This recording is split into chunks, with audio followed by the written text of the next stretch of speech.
But today I want to talk about things which are maybe not that classic. It's about a movement. And I want to talk about a movement because I worked myself very, very long time in a movement myself. I worked in the movement of social business. Is there anyone who knows social business? No? Okay, then I will shortly talk about what is actually social business and how comes I work there. So as I said, I'm an industrial designer, and when I did my diploma, shortly before choosing my thesis, what to work on, my professor Axel Kufus, he sent me to a lecture from Jack Sim. Jack Sim is the founder of the WTO. Anyone knows the WTO? It's the World Toilet Organization. And Jack Sim, he's also called the Toilet Man, he was telling me about the 2.6 billion people worldwide who have no access to sanitation, who have to practice open defecation. So imagine you don't have a toilet, what to do. I was in India, I did research there, and you really quickly see that it's a problem because there's one pile of feces beside the other on the street. People are working barefoot, and then of course with some time it happens that they step into the poo and illnesses are spreading. So it sounds like not maybe too big problem, but every year a few million people are dying because of infection illnesses you get when you walk barefoot and everywhere are feces on the street.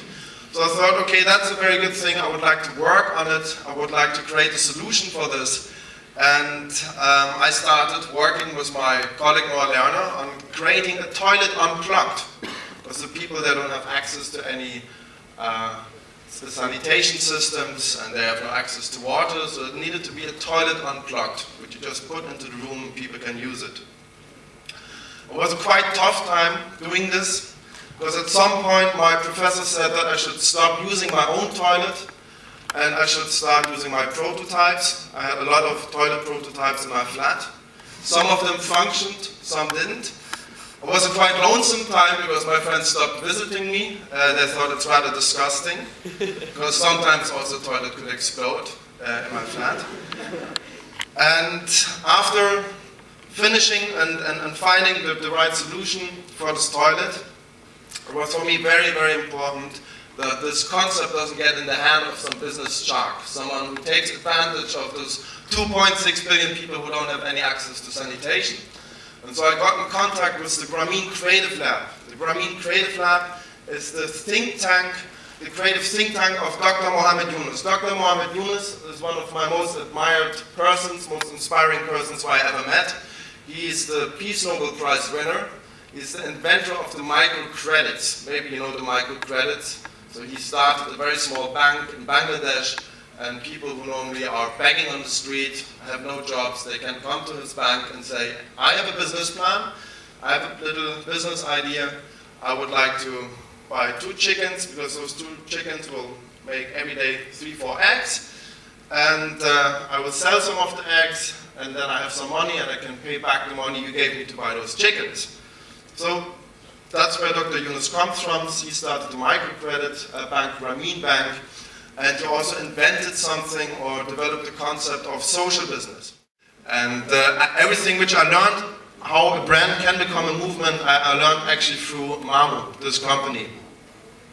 I think we started like 2 years ago, and we had an investment of a couple of 100 lads, and we started this company, and in the whole time we invested maybe 100 euros in marketing itself, and we managed to reach over 1 million people via media. So over 1 million people know the brand Mamu, and we only paid 100 lads.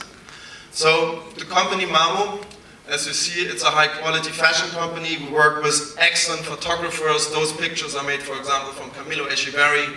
He's a leading fashion photographer in Colombia, shooting for Prada, Muy Muy, Cosmopolitan, and Vogue. And the models you can see here are amazing models from Latvia who are on the stage in Milano and Paris, and they work for us. And we have fantastic designers from the Baltics who do the designs of scarves, of t-shirts, and many more. And as I said, what's our goal is actually to provide mothers in need, mothers who have to combine childcare and earning money at the same time with flexible working hours. So we give them the opportunity to work from at home. And so what we are doing is, we are training those mothers how to produce our fashion items in our office. We show them as lawyers how to set up a micro production company. Then we give them bags of textiles, they go home, and whenever they have time, they produce our items. And then we buy each product off them, and afterwards we are like a normal fashion label. So from the outside you would never see we're a social business. Because we want that the people buy our products because they say, wow, they're beautiful, they're cool, I want to buy them, and not because they feel pity for the mothers. And as I said, in a very, very short time we managed to reach many, many, many people with our message, with the idea of our brand. And I want to talk shortly about 9 things which I learned. A few examples are from my company, and a few examples are from other movements, other companies all around. So point number 1, of course, it always starts with you. So if you start a movement, you are in the beginning the leader. It's very, very important. So what you're doing is something which you should really believe in. So it always starts with passion. It always starts with passion, it always starts with a dream. We created a graffiti internet platform. It's like the Facebook for graffiti artists. And it's nowadays the biggest art collection in the world. We have uploaded, I think, nearly 500,000 of pictures. And we gave a movement which existed for a very, very long time, something which nobody gave them, a platform where they can meet, which is very strange that no one ever did it before. So this is now a successful business model. People are living from the clicks they're getting per day. And then the fun theory. Does anyone know the fun theory? No, but I will show you later a little film from the fun theory. The fun theory is a campaign that's created by DDB, and it's for Volkswagen, VW, the car company. And what they actually did, they took things which are unpleasant to do in life and they changed them into something pleasant to do. So for example, throwing away rubbish, they created rubbish bins which plays music if you throw something in. And when kids saw that it plays music, they went through the whole park, collected rubbish and put it in, because it was so much fun.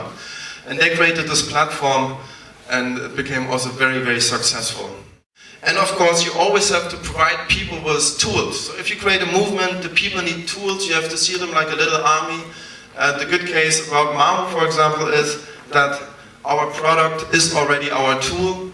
So our scarf became a symbol for people who want change, who love fashion, and for many other things, so it became a tool.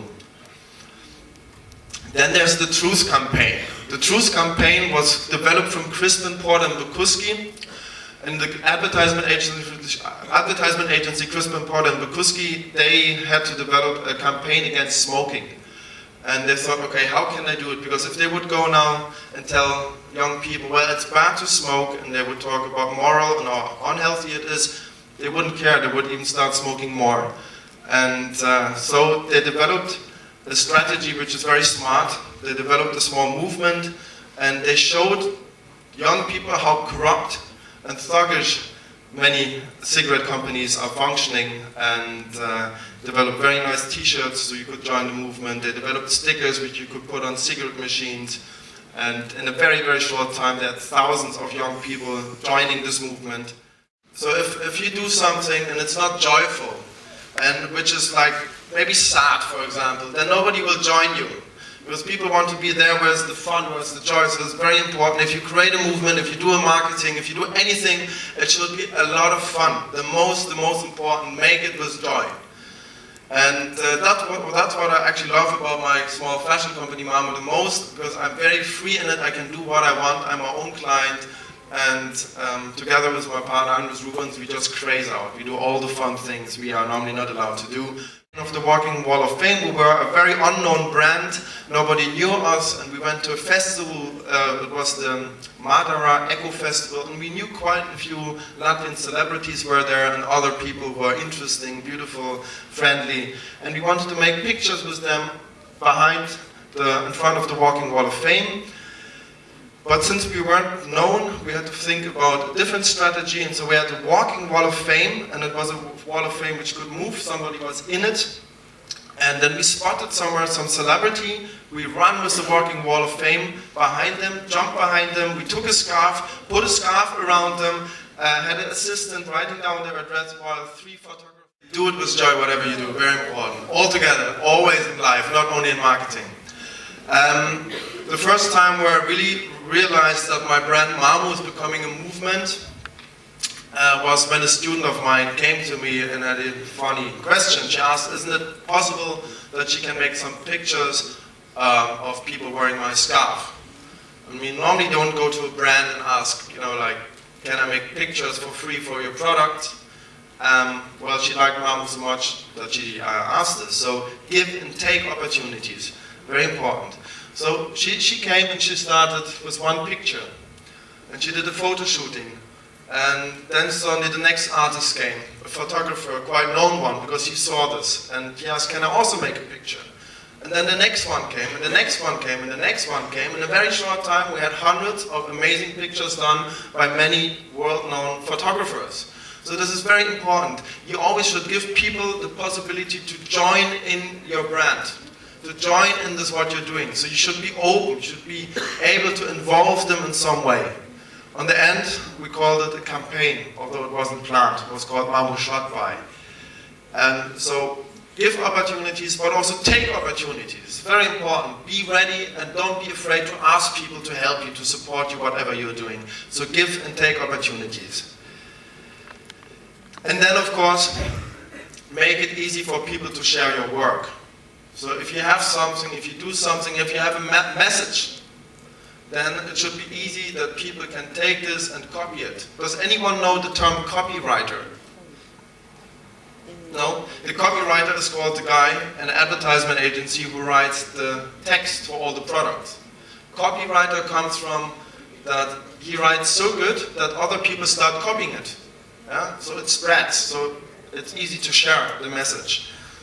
And this is also what we are doing with the company Mamu. We're sharing our work, we're sharing our ideas. So we're working at the moment with at least 10 different universities worldwide where we do workshops via Skype. We send them our materials. We give people the opportunity to take our presentations and to present it to someone else. People like ugly things, people like beautiful things, very important. For example, if I would have designed my scarf, it would have looked like this. Because I'm not a fashion designer. So don't do it yourself. Don't do the things you can't do.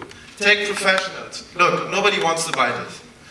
And that's why we asked a very, very good Latvian designer to do it. No? Looks different. You want to buy it. So be art, be beautiful, create something beautiful, work with design, work with aesthetics, and always work with the best you can get, with the top performers, and dare to ask them. And do it with joy. That's all for now. Thank you very much.